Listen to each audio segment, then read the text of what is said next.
Magandang buhay! Pizza tayo ngayon, pero gulay yan. Pizza na gulay yung dough. So, yung dough, ang ginawa ko is cauliflower. Yan. Ilalagay lang natin siya sa food pro. Ganyan. And then, lagyan natin sa isang lagayan. Takpan natin. Microwave lang yon 5 minutes. And then, pigaan natin siya. Yan.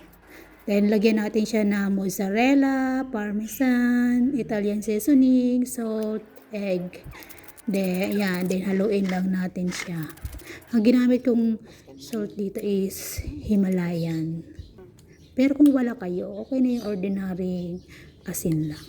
Yan. Haluin lang natin. And then, ilagay natin siya sa bake pan. Yan. Flat lang natin siya. And then, i-bake ulit natin siya ng 20 minutes. Then, na-bake na natin. Lagyan natin siya ng pizza sauce. Kung wala, ketchup nga lang yan eh. Then, lagay na natin yung mga toppings na kung anong gusto nyong ilagay na toppings.